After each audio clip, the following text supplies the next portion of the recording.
Un jour, Martha était à l'église et le pasteur dirigeait une cérémonie de renouvellement des vœux.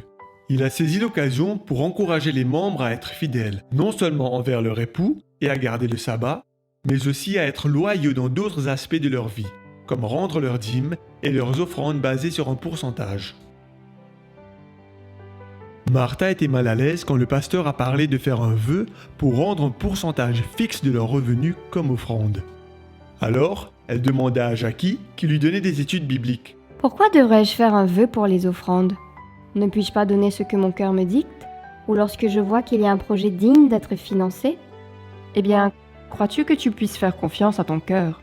Et avant que tu ne répondes, te souviens-tu de ce que dit Jérémie 17, le verset 9 sur nos cœurs?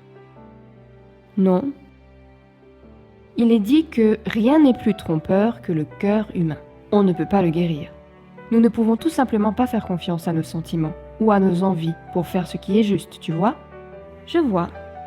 Ellen White nous dit aussi quelque chose de similaire. Vraiment? Que dit-elle exactement? Elle dit que si nous sommes conduits par des impulsions et par des sympathies uniquement humaines, nous pouvons arrêter de donner, si nos efforts seront payés d'ingratitude par exemple. C'est pourquoi les chrétiens doivent agir d'après des principes bien déterminés, en suivant l'exemple du renoncement et du sacrifice de soi manifesté par le Sauveur. C'est logique. Tu sais, les vœux et les promesses, faits en présence de Dieu, sont comme des portes que nous décidons d'ouvrir dans notre esprit, par lesquelles le Saint-Esprit entrera et remplacera le cœur initialement égoïste par un autre purifié, désiré de donner d'un principe bien établi, selon son modèle. Ce n'est pas le vœu lui-même qui nous pousse à donner, mais son miracle dans notre cœur. C'est Dieu qui agit parmi vous, il vous rend capable de vouloir et de réaliser ce qui est conforme à son propre plan. Je crois que je dois en faire un sujet de prière alors. Ce serait une très bonne idée. Alors que vous rendez votre dîme et que vous donnez votre engagement, invitez le Saint-Esprit à remplacer votre cœur de pierre égoïste par un cœur humble qui est désireux d'agir selon le plan de Dieu. Mettons nos désirs en dernier et Dieu en premier.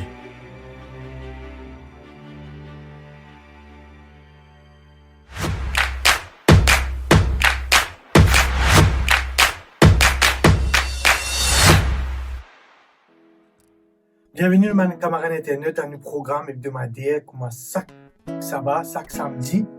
Nous retrouvons pour louer, pour adorer, pour prier et pour écouter parole bon Dieu. Donc, le psaume 8, le verset 2 et le verset 10 dit nous comme ça.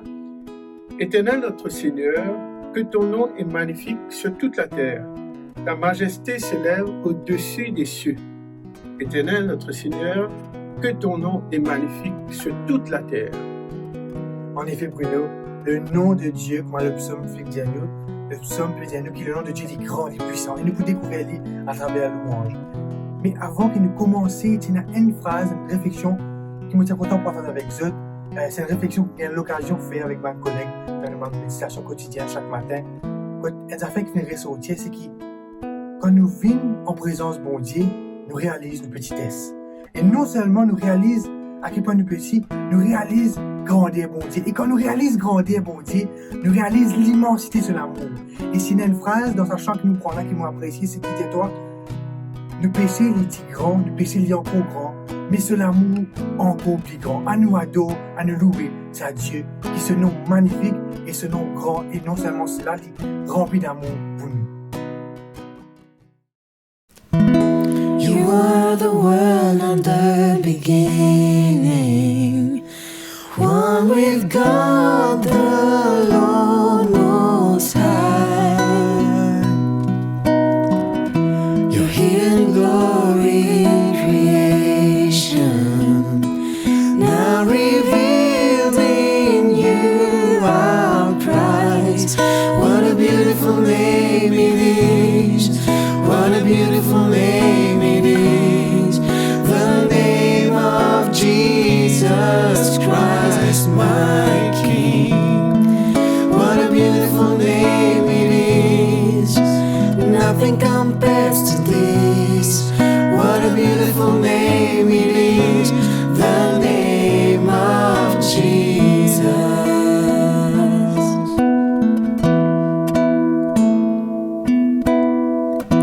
You didn't want heaven without us.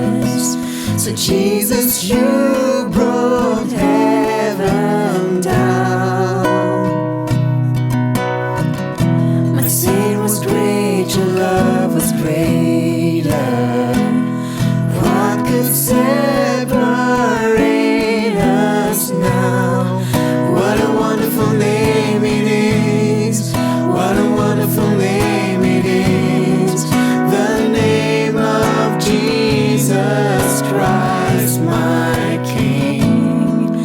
What a wonderful name it is. Nothing compares to this. What a wonderful name it is. The name of Jesus. What a wonderful name it is. The name of Jesus.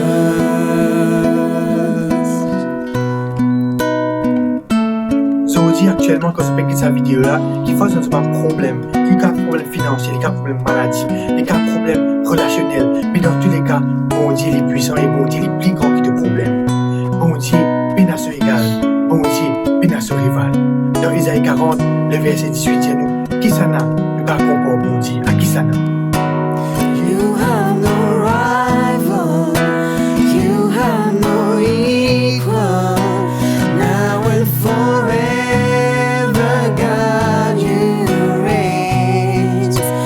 Yours is the kingdom, yours is the glory, yours is the name above all names. What a powerful name it is. What a powerful name it is. The name of Jesus Christ, my King. What a powerful name it is. Nothing can stand against. What a powerful name it is. The name of Jesus. What a powerful name it is. What a powerful name it is. The name of Jesus Christ, my King. What a powerful name it is. Nothing can stand against. What a powerful name it is. The name of Jesus.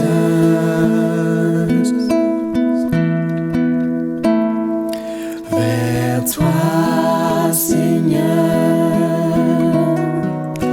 j'élève ma voix pour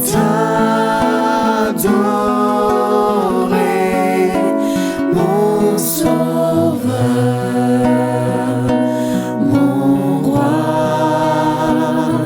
Reçois, Seigneur, comme un doux parfum, l'amour et le chant de nos cœurs reconnaissants.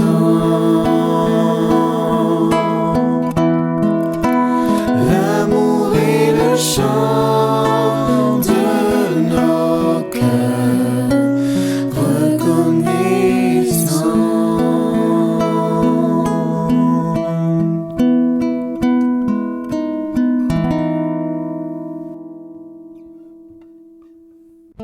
La parole de Dieu, une magnifique promesse qui trouve dans Ésaïe 43, le verset 2, qui dit à nous, « Si tu traverses les eaux, je serai avec toi, et les fleuves, ils ne te submergeront pas.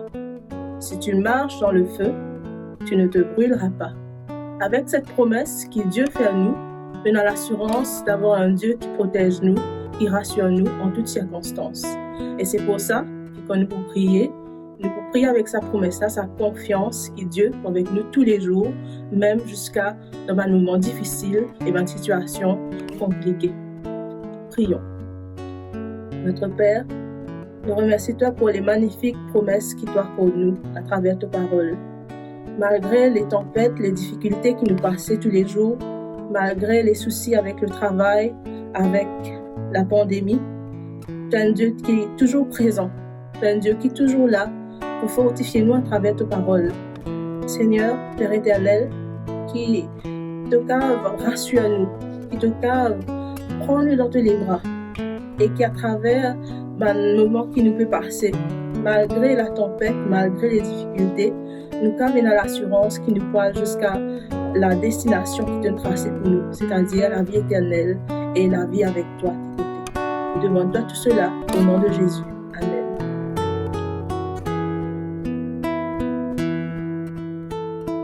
I have made you too small in my eyes.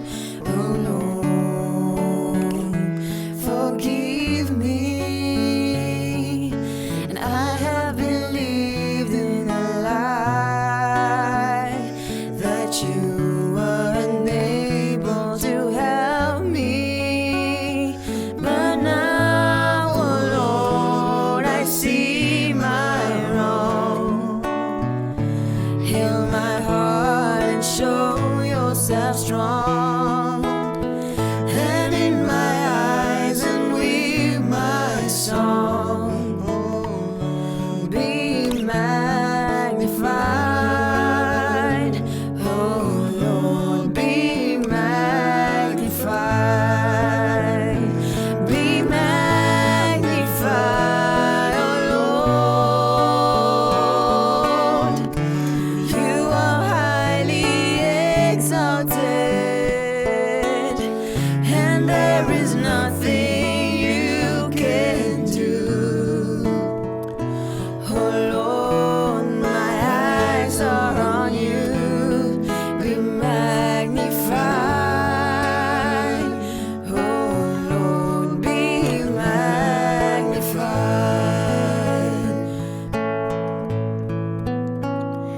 I have leaned on the wisdom of man. Oh Lord, forgive me. And I have responded to them instead of your light and your mercy.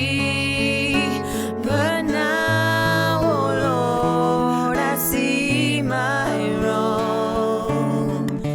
Heal my heart and show yourself strong. And in my eyes and with my song, oh Lord, be magnified. Oh Lord, be magnified. Be magnified, oh Lord. You are highly exalted, and there is nothing you can do. Oh Lord, my eyes are on you. Be magnified. Oh Lord, be magnified. Be magnified, oh Lord. You are highly exalted,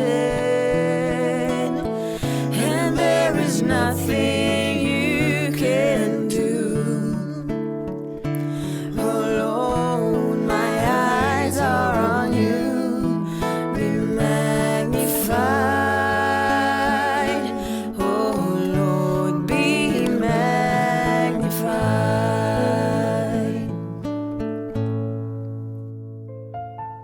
Dans Matthieu 28, le verset 20, la deuxième partie, dit à nous comme ça: « Et voici, je suis avec vous tous les jours jusqu'à la fin du monde. » C'est cette phrase que Jésus peut dire à son disciple. Et comment on peut lire ça? Donc, qui ça fait de moi la vie? Mais tout simplement de savoir que Jésus, il dit qu'il est pas avec moi tous les jours jusqu'à son retour.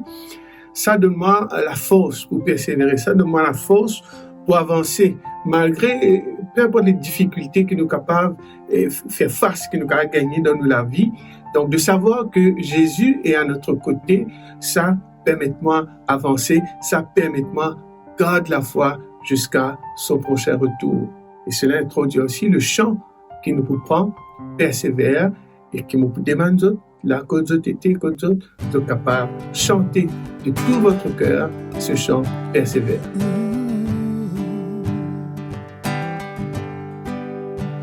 Si tu as mis un rêve dans ton cœur, écris-le, garde-le comme un trésor. Quoi qu'on dise, protège la vision avec passion. Oh, oui, quand tu sais de tout ton être que ce rêve ne vient pas de toi. Même si tu ne vois que le contraire, persévère. Oh, oui, persévère. Persévère. Persévère. Persévère. Par sa parole, elle s'accomplira.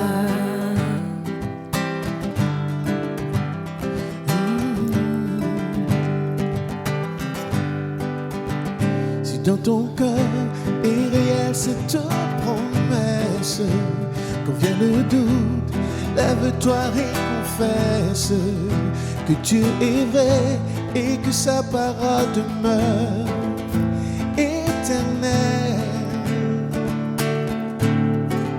Ce qui promet, mon frère, ma soeur, n'est jamais vain, toujours fidèle et son chemin certain. Même si les choses semblent n'aboutir à rien, persévère. Quand il dit, la chose arrive. Quand il ordonne, elle existe. Son regard est sur ce qui lui appartient. Persévère, persévère, persévère,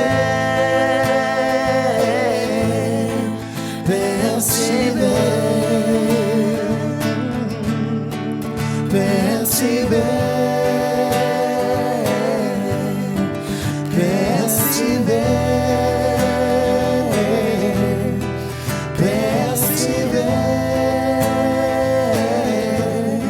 persévère. Sa parole, elle s'accomplira. Elle s'accomplira. Oh oui.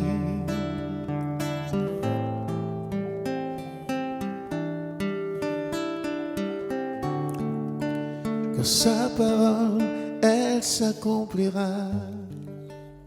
Le nom de Jésus qui nous fait une santé, qui nous fait une louer, sa nom Zézila, en hébreu Yeshua, veut dire Dieu qui délivre. Et dans Luc 21, le verset 28, dit-nous ceci: quand ces choses commenceront à arriver, redressez-vous et levez vos têtes, parce que votre délivrance approche. Persévérez, redressez la tête, levez, fixez nos regards aux Zézi. Sa bon Dieu qui a envie, délivrez-toi, délivrez-moi. Zodi, la voix Zézi, la voix nous sauver, paix appelle-nous, qui nous réponse. La voix du Seigneur m'appelle, prends ta croix, viens et suis-moi. Je réponds, sauveur fidèle, me voici, je suis à toi. Jusqu'au bout, je veux te suivre dans les bons, les mauvais jours. À toi pour mourir et vivre, à toi Jésus pour toujours.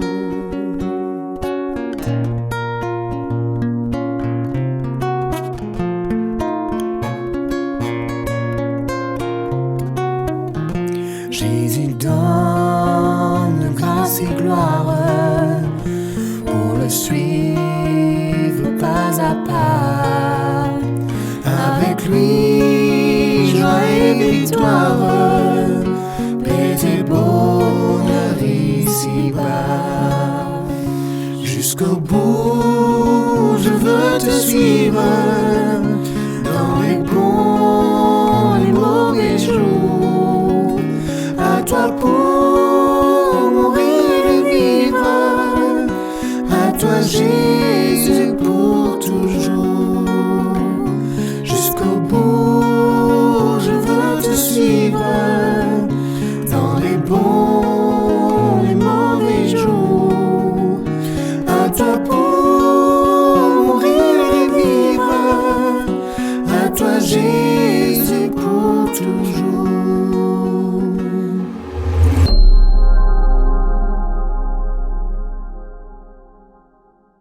Bon sabbat et bienvenue dans ce moment que nous pouvons rentrer en profondeur dans la parole de Dieu et nous pouvons étudier ce qui bon Dieu pour dire à nous.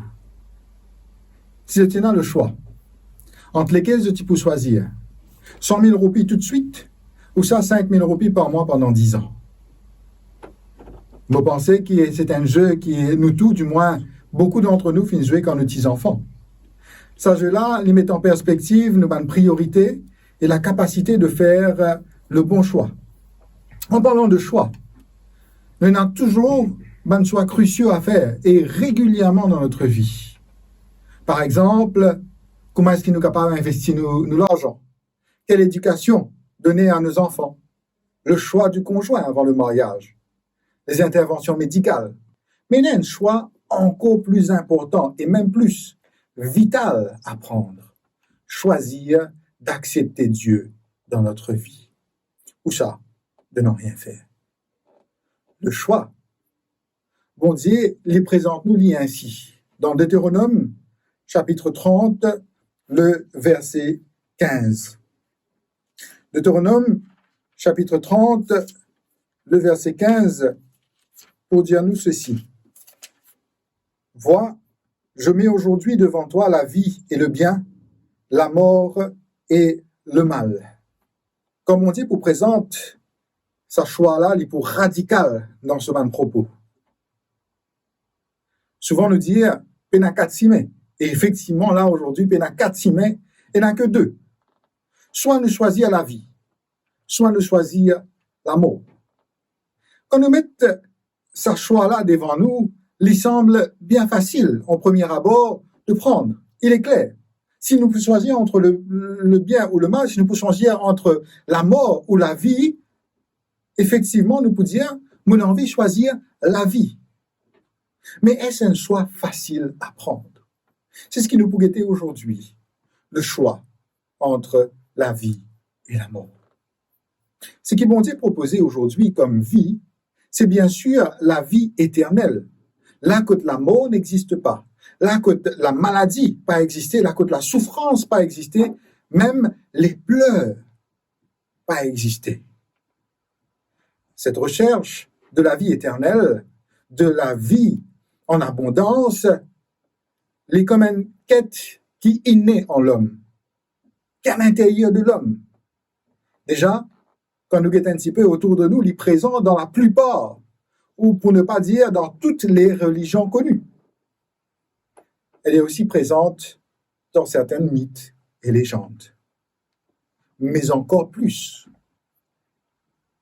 c'est étonnamment le sujet de recherche des scientifiques. Le vieillissement corporel, pour préciser le vieillissement corporel, considéré par beaucoup dans le domaine médical comme étant une maladie. Que les cellules du corps commencent à dégénérer et en même temps, donc, je perds cette capacité naturelle pour se régénérer.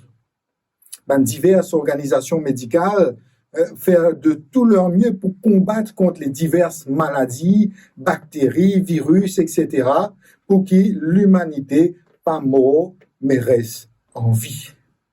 Nous faisons tout quelque chose pour qu'il nous capable reste en vie. Nous faisons tous nos efforts aujourd'hui pour qu'il nous capable reste en vie. Il n'est pas humainement éthique de mettre une date de péremption, si nous capable d'aller ainsi dans la vie dans une vie humaine. Nous pas capable de dire, toi, tu peux vivre 60 ans, toi, tu peux vivre 70 ans, et dire, donc, ça, c'est la date de la vie pour terminer. Qu'il est dans le domaine spirituel, qu'il est dans le domaine scientifique, nous sommes tous à la recherche de la vie éternelle, en réalité. Mais quand nous lisons la Bible, quand nous étudions la parole de Dieu, bon Dieu dit à nous comme ça, c'est lui qui donne nous cette vie éternelle. Et il donne nous lit gratuitement en plus. Si nous lisons un petit peu dans Romains chapitre 6, dans le Nouveau Testament, dans Romains chapitre 6, et le verset 23, il peut dire nous ceci, Romains chapitre 6 et le verset 23, il peut dire nous donc, le don gratuit de Dieu, c'est la vie éternelle. Cette petite phrase, le don gratuit de Dieu, c'est la vie éternelle. Mais pourtant, nous connaissons qui nous tous nous vouer à la mort. Depuis la première existence, peu importe si je crois en Adam ou si je crois en Lucie, tous passent par la mort. Personne n'a fait une vie pour raconter ce qui fait passer 2000 ans, 3000 ans, 4000 ans de cela. La dure réalité, c'est que peu importe nos croyances, peu importe notre état, peu importe notre position, peu importe que nous étions, nous tous, nous poumons. Et c'est en réalité cette mort qui nous fait peur. Pourquoi? Effectivement, ne pas avoir peur de la mort. Il y a un sentiment qui existe à l'intérieur de nous, à l'intérieur du genre humain, qui combat continuellement contre le concept de la mort. Et nous appelle ce sentiment donc l'instinct de survie. Normal?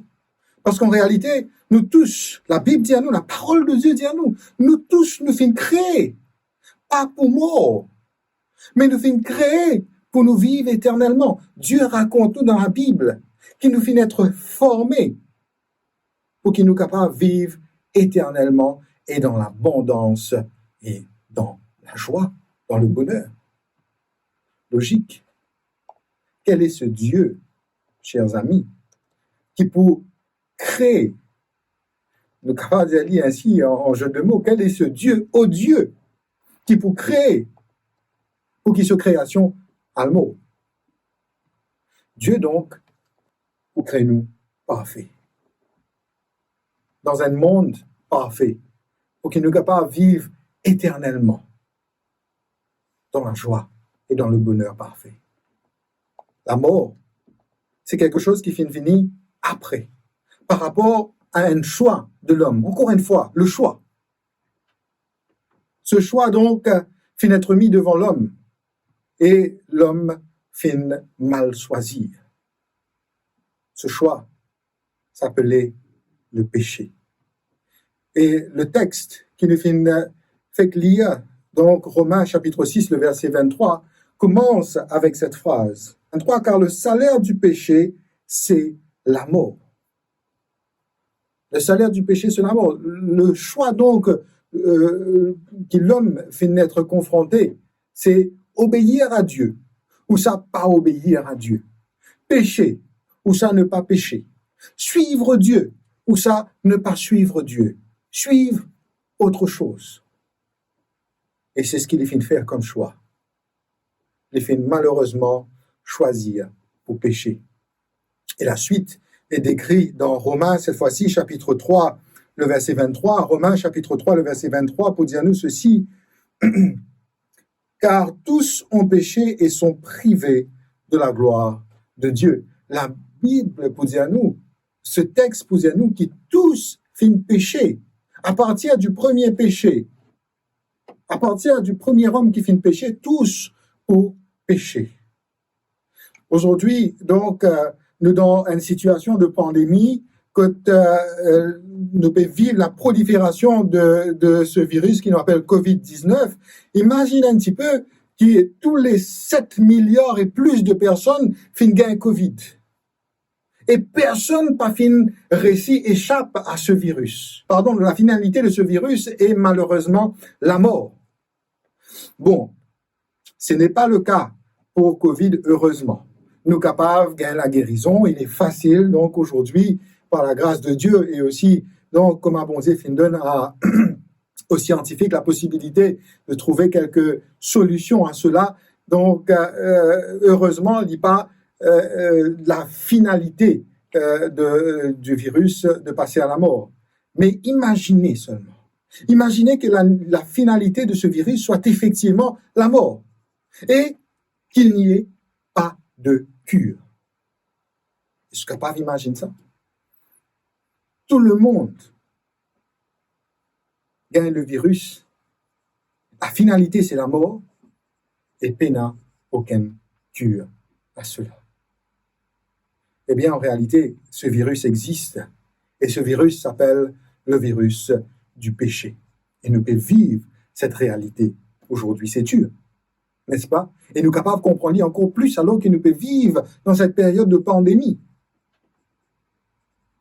Le péché touche le monde entier. Et il n'y a aucune solution pour cela. La finalité, c'est la mort. Mais heureusement, on ne dit pas pour seulement dire que le salaire du péché, c'est la mort. Il y a pour cause d'espoir, de cure, de guérison. Il faut dire comme ça dans la suite de Romains chapitre 6, le verset 23, car le salaire du péché, c'est la mort, mais le don gratuit, c'est la vie éternelle en Jésus-Christ, notre Seigneur. La solution, bon Dieu est nali. La cure, bon Dieu est nali. Il est capable de combattre le virus du péché. Il est capable de gagner la victoire sur la mort, sur la fatalité. Il est dans la cure à la mort. Et il est capable de nous cela. Il est capable de nous la vie éternelle. Cette cure, c'est Jésus. Jean chapitre 3, le verset 16, pour dire nous, car Dieu a tant aimé le monde qu'il a donné son Fils unique afin que quiconque croit en lui ne périsse point, mais qu'il ait la vie éternelle. Jésus, Dieu le Fils, pour descendre, pour payer la rançon de nos péchés. Il pour descendre, pour monter à la croix, pour mourir à notre place. Alors qu'il a le salaire du péché, la finalité du péché, c'était la mort. Jésus-Christ pour prendre cette mort sur lui et il est pour mort pour payer la dette du péché à notre place. Et c'était Jésus seul qui était capable de faire ça. C'était Jésus seul qui était capable de prendre place dans l'équation du péché. Pourquoi? Il n'est pas fini de descendre pour la première fois au jour de sa naissance au sein de Marie. Colossiens, chapitre 1er, le verset 17, donc, pour dire nous ceci. Colossiens, chapitre 1er, le verset 17, donc, nous dit, « Il est avant toute chose, et toute chose subsiste en lui. » Il est avant toute chose, et toute chose subsiste en lui. Et Michée, chapitre 5, le verset 2, pour dire comme ça, « Et toi, Bethléem, Ephrata, petite d'entre les milliers de Juda, de toi sortira pour moi celui qui dominera sur Israël et dont l'origine remonte aux temps anciens, au jour de l'éternité. » Donc, les fins descendent la première fois sur terre, si nous sommes capables de dire ainsi, pour créer la terre. Pour sa création. Il est pour créer la terre. Ce sera lui l'origine de notre création, de notre existence. Si nous existons, si nous respirons aujourd'hui, c'est parce que Jésus-Christ a envie qu'il nous existe. Il est pour descendre encore une fois. Pour venir à la rencontre de l'homme juste après que l'homme a péché. Juste après le premier péché. Et c'est lui qui, en tuant pour la première fois un animal et en démontrant à l'homme à travers cet acte comment le péché est sale, comment le péché pue, est mauvais, Il vous donne, en tuant cet animal, la promesse qu'il pour retourner. Et il vous donne cette fois-ci pas le sang, pas la vie de l'animal, mais il vous donne ce propre la vie et ce propre du sang en rançon de tous nos péchés. Depuis le commencement de l'histoire de l'humanité jusqu'à la fin. Depuis Adam jusqu'à maintenant et jusqu'à ce qu'il est retourné. Donc, il est le seul à pouvoir payer la dette de nos péchés. Parce qu'il est nos créateurs et parce qu'il est notre seul rédempteur. Ce qui nous comprend dans tout cela, c'est que nous tous, nous fait pécher, nous fait infecter par le virus du péché. Et la finalité d'être infecté de ce virus du péché, c'est la mort. Mais il y a une seule cure. Et cette cure s'appelle Jésus. Il est de notre choix maintenant. C'est nous qui choisir de prendre cette cure ou non. Jean chapitre 3, le verset 16 qui nous finit tout à l'heure pour dire à nous très bien. Afin que quiconque croit, si tu crois, tu reçois le cadeau de Dieu. Si tu acceptes, tu reçois le cadeau de Dieu. Mais sinon, tu ne le pourras pas. Tu n'es pas capable de recevoir le cadeau de Dieu si tu n'as pas accepté lui. Ce qui nous est capable de comprendre, c'est que même si le choix lui paraît facile devant nous, il semblait qu'il quand même il est assez difficile à prendre. Si moi dis à toi aujourd'hui, tu as le choix entre la vie et la mort, qui te peut choisir? Qui te peut dire mort? Il est facile, tu peux dire moi, mon envie de choisir la vie, bien sûr. Pourquoi donc est-il si difficile de choisir Jésus? S'il est la vie que Dieu nous donne en cadeau. Première chose qui nous trouvait dans cette difficulté, c'est l'incrédulité. Même après avoir éprouvé l'histoire de la rédemption et la trouver véridique, beaucoup de monde pas accroché à cette histoire de la rédemption. Je dis comme ça, que même si l'histoire paraît plausible et lui paraît véridique, effectivement, il y a un grand nombre de personnes qui pas croient là-dedans et croient dans la science. Et donc, je décide pour continuer la route avec la masse. Parfois, c'est aussi la pression culturelle qui empêche nous de prendre cette décision de donner notre vie à Dieu. Qui m'a ban parents pour dire moi? Qui m'a l'entourage pour dire moi? Moi pour perdre ma position dans la société, etc., etc. Mais ne pas oublier cette promesse qui trouve dans la parole de Dieu.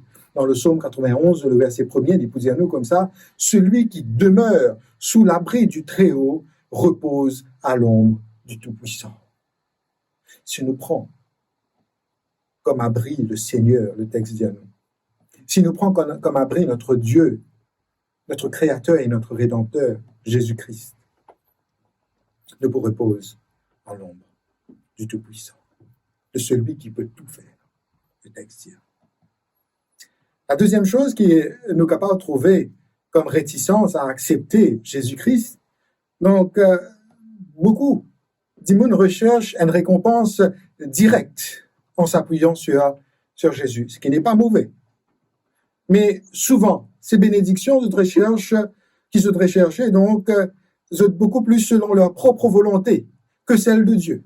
Et donc, en se confrontant à la volonté de Dieu, je te retrouve déçus et je quitte la main de Dieu. Selon mes propres expériences, je suis capable d'affirmer qu'il bon Dieu répond toujours, écoute-moi bien. Selon mes propres expériences, je suis capable d'affirmer que Dieu répond toujours à nos prières. Il y a une prière sincère qui bon Dieu pas répondre.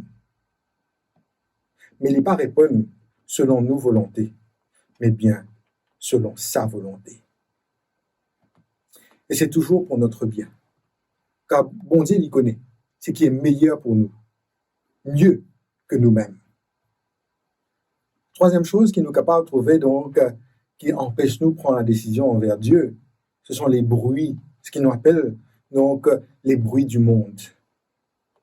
Il y a beaucoup de plaisir dans le monde. Je ne suis pas capable de dire ce livre parce qu'il m'a fait vivre dans le monde pendant plusieurs années. Il y a beaucoup de plaisir dans le monde. Beaucoup. Que nous sentons-nous prisés, que nous apprécions, Nous sentons-nous à l'aise. Ce que Dieu demande nous, quand nous faisons le choix de le suivre, c'est quelque chose qu'il trouve dans Romains chapitre 12, le verset 1er et 2.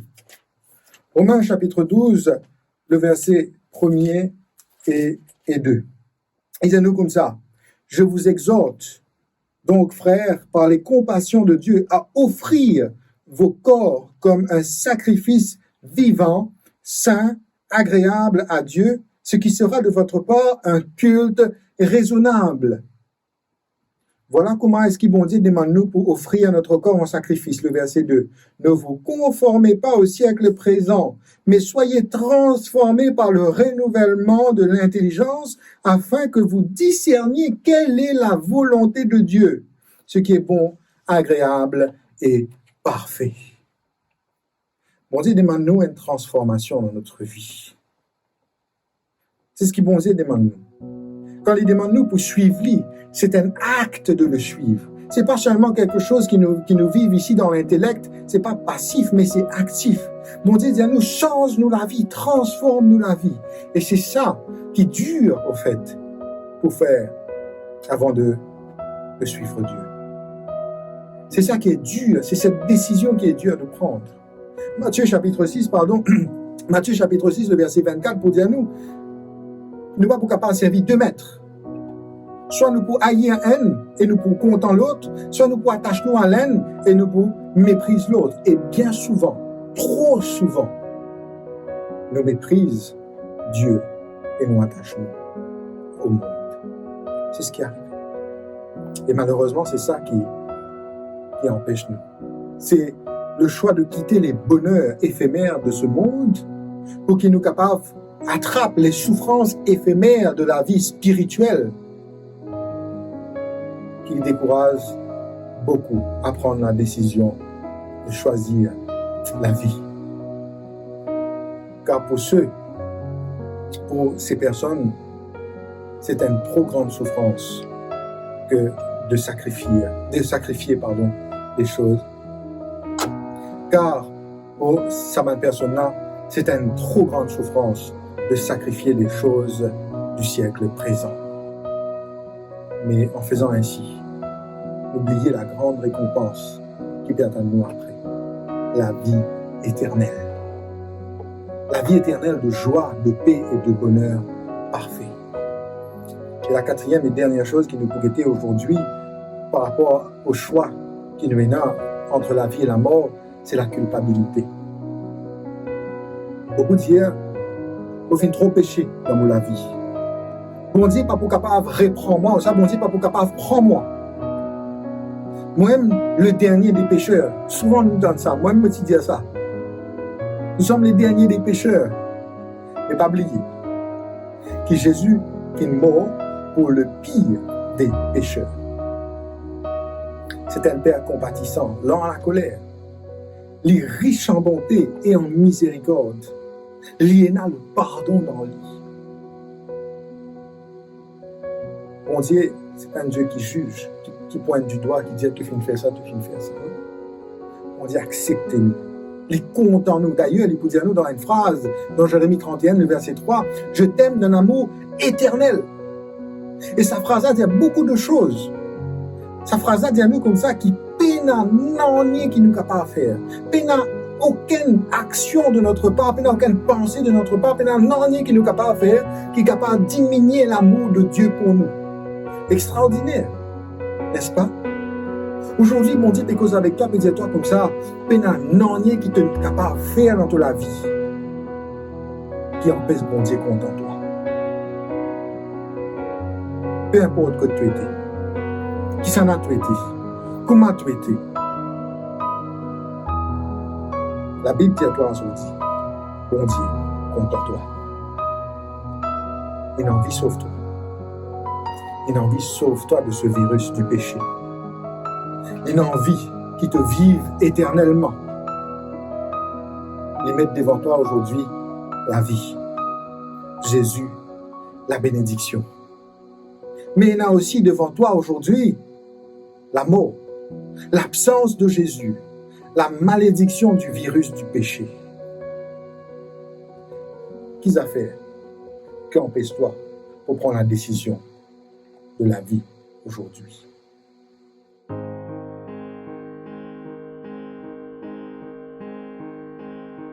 Every time I try to make it on my own, every time I try to stand and start to fall, and all those lonely roads that I have traveled on, there was Jesus. When the life I built came crashing to the ground, when the friends I had were nowhere to be found, I couldn't see it then, but I can see it now. There was Jesus. In the waiting, in the searching, in the healing, in the hurting, like a blessing buried in the broken pieces. Every minute, every moment, where I've been, where I'm going, even when I didn't know it, couldn't see it, there was Jesus. For this man who needs amazing kind of grace, for forgiveness at a price I couldn't pay. I'm not perfect, so I thank God every day. There was Jesus. There was Jesus. In the waiting, in the searching, in the healing, in the hurting, like a blessing buried in the broken pieces. Every minute, every moment, where I've been, where I'm going, even when I didn't know it, couldn't see it, there was Jesus. On the mountains, in the valley, there was Jesus. In the shadow of the alley, there was Jesus. In the fire, in the flood, there was Jesus. Always is and always was. No, I never walk alone. You always did. In the waiting, in the searching, in the healing, in the hurting, like a blessing buried in the broken pieces. Every minute, every moment, where I've been, where I'm going, even when I didn't know it, couldn't see it, there was Jesus. There was Jesus. There was Jesus.